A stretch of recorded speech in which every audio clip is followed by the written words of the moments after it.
Fala pessoal, sejam muito bem-vindos a um Boletim Coppola diferente. Hoje eu preciso da sua ajuda para que esse vídeo chegue ao prefeito e aos vereadores da sua cidade, seja ela qual for. A gente vai falar sobre uma medida restritiva equivocada, ineficiente e prejudicial para a economia e também para a saúde pública. O fechamento de mercados, de supermercados e de hipermercados na pandemia. Eu sei que parece meio absurdo, mas isso já está acontecendo em algumas cidades e a ideia vem ganhando força, apesar de contrariar a lógica e a ciência. Por isso, se o que eu falar fizer sentido para você, pause o vídeo, compartilhe e depois marque o seu vereador e o seu prefeito aqui nos comentários. Nosso objetivo é chegar nas autoridades de 557 cidades brasileiras. Isso mesmo, 10% dos municípios do Brasil. Por isso, quando você for marcar o seu prefeito e o seu vereador, escreva o nome da sua cidade para a gente tomar nota por aqui. Eu garanto para vocês que quanto mais o político for mencionado, mais ele vai prestar atenção no que a gente está falando. Na verdade, no que a gente está mostrando, porque quem falou foram especialistas, pesquisadores e cientistas. Vamos começar com um exemplo concreto aqui no interior de São Paulo. Em troca de alguns minutinhos na Rede Globo, o prefeito de Araraquara resolveu virar o garoto propaganda do lockdown radical. Enquanto a vacina demora a chegar, a prefeitura não viu outra solução a não ser decretar um lockdown rigoroso. A partir de hoje, bancos, supermercados, postos de combustíveis ficam totalmente fechados até terça-feira. Pessoas e carros não podem circular na cidade. Essa matéria do Fantástico foi ao ar em 21 de fevereiro. Um mês depois, em 22 de março, a revista Oeste apurou os resultados gerais dessa medida.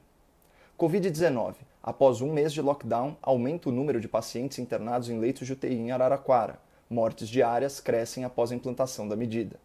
Passado um mês, o número de pacientes que precisam de leitos de UTI para se tratar da Covid-19 aumentou 37%. Outro número que aumentou consideravelmente foi o de mortos. O índice diário de óbitos relacionados à doença estava em 1,5. A taxa ficou em 3,8 mortes por dia. Percebam que o prefeito de Araraquara destruiu a vida econômica da cidade por um mês, mas não obteve o resultado pretendido na área da saúde e da preservação de vidas. E quando foi dar uma satisfação à população sobre esse fracasso, o prefeito se saiu alegando que a taxa de ocupação nas UTIs havia diminuído. Isso é uma meia-verdade, porque a ocupação diminuiu apenas proporcionalmente.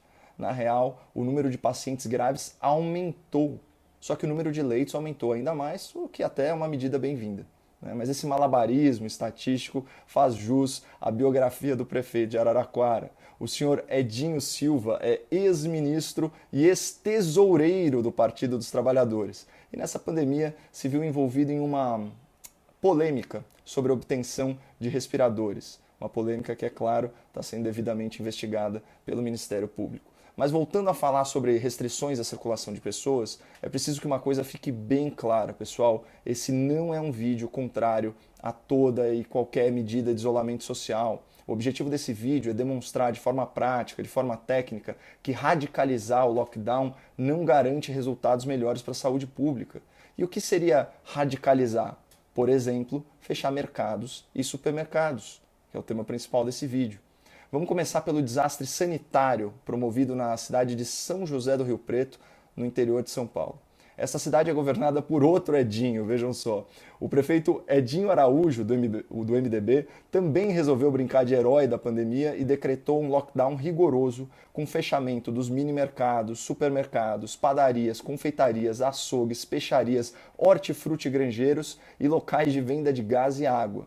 O atendimento presencial em todos esses estabelecimentos ficou terminantemente proibido, só delivery. Mas vamos combinar que o serviço de entrega não tem estrutura para comportar um influxo tão grande de novos consumidores de uma vez só. Mesmo assim, segundo a Secretaria da Vigilância Sanitária, o cidadão que for flagrado em deslocamento está sujeito a multa mínima de R$ 1.250, praticamente a renda média mensal do brasileiro. Para os estabelecimentos que violarem o lockdown, a penalidade é ainda mais dura, envolve fechamento, lacração e interdição do imóvel. E aqui eu queria abrir um breve parênteses para uma reflexão. Pressionar o setor produtivo é moleza, Tirar o sangue do empreendedor é fácil. Mas pergunta se algum desses prefeitos cogitou da isenção de IPTU aos proprietários de imóveis comerciais nos períodos de lockdown. Aqui na capital de São Paulo, a Lei 14.493 de 2007 prevê a possibilidade de isenção ou de remissão tributária em imóveis afetados por enchentes e alagamentos, que são tragédias naturais. Faria todo sentido aplicar essa lógica ao momento atual e seria a coisa justa fazer para amenizar um pouco os prejuízos da pandemia para quem gera emprego e renda. E vamos lembrar que as prefeituras brasileiras fecharam 2020 no azul, porque receberam repasses bilionários do governo federal para compensar sua perda de arrecadação tributária. Mas enfim, eu vou mostrar para vocês em duas imagens os resultados dessa política radicalizada e intervencionista de fechar mercados. Estão vendo essa aglomeração, inclusive com idosos? Isso é a fila que se forma quando você limita a oferta, mas a demanda continua a mesma. As pessoas precisam comprar seus alimentos e seus itens básicos. E se você restringir os dias e os horários de funcionamento dos mercados, elas se aglomeram, especialmente na véspera do fechamento. E pior, pessoas inseguras adotam comportamento de estocagem, né, o que reduz a disponibilidade de produtos básicos para toda a coletividade. Aquele fenômeno da falta de papel higiênico no começo da pandemia é reflexo disso. Por isso que na capa desse vídeo eu coloquei um monte de papel higiênico pertinho do prefeito de Araraquara. Foi só por isso. Outra imagem que eu queria destacar para vocês é essa aqui, ó. Isso é um mercado em Mirassol, uma pequena cidade ao lado de São José do Rio Preto. Dessa vez, a aglomeração se deu dentro do estabelecimento, o que é muito pior.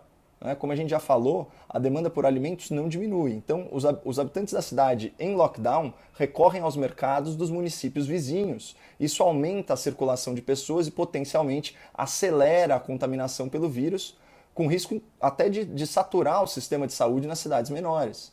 E olha, pessoal, eu nem vou gastar o nosso tempo abordando o impacto econômico que uma ruptura da cadeia de abastecimento acarreta na indústria alimentícia e de itens básicos. Apenas vamos tentar imaginar o prejuízo dos caminhoneiros, dos pequenos produtores agrícolas, dos pequenos comerciantes, né? Mas se os números de Araraquara e as imagens de Rio Preto ainda não te convenceram que fechar mercados é ineficiente e prejudicial para a saúde pública, tudo bem, vamos à ciência. Um estudo repercutido pela BBC, publicado pela revista Nature e desenvolvido aí por pesquisadores das universidades de Stanford e Northwest, né, concluiu que protocolos de distanciamento associados à limitação de ocupação dos espaços podem reduzir em 80% as novas infecções pelo vírus. Olha aqui essa citação que eu separei de uma das autoras do estudo, né, uma cientista PhD. Limitar a ocupação só diminui realmente a clientela nos horários de pico. É mais estratégico reduzir as ocupações nesses horários do que fechar os estabelecimentos de modo indiscriminado. Portanto, eu volto minha atenção aos ilustres prefeitos e ilustres vereadores que nos prestigiam com a sua audiência. Vocês entenderam? A gente tem dois recados para os senhores. Primeiro, vocês não têm que fechar os mercados. Vocês têm que criar incentivos fiscais, criar incentivos econômicos para que eles fiquem abertos por mais tempo, talvez com horários exclusivos para idosos até. Segundo, vocês não vão conseguir proibir as pessoas de fazerem as suas compras básicas. Vocês devem convencer as pessoas com campanhas de conscientização de que basta um membro da família ir ao mercado e, de preferência, menos vezes por semana. Fechar mercadinhos, mercados, supermercados, além de ser muito danoso para a economia da sua cidade, acaba gerando aglomerações indesejadas e potencializando a circulação do vírus. Então, senhores prefeitos e vereadores, por favor, atuem com prudência e pautados pela ciência. E para encerrar, eu volto a me dirigir ao querido público aqui do Boletim Coppola, reforçando meu pedido inicial. Se você também é crítico a essa radicalização arbitrária do lockdown, compartilhe esse vídeo. E depois marque o seu prefeito e o seu vereador aqui nos comentários. Só não esquece de escrever o nome da sua cidade, porque a meta, como eu já disse, é chegar em 10% das prefeituras brasileiras, 557 prefeitos. Outra coisa, quando você for fazer suas compras de alimentos e de itens básicos, cuide da sua segurança e da segurança do próximo, especialmente desses heróis anônimos da pandemia, que são os caixas e os trabalhadores dos mercados e dos supermercados. Use máscara, higienize suas mãos com álcool em gel e mantenha distanciamento social. Bom, muito obrigado, boas compras e fiquem com Deus.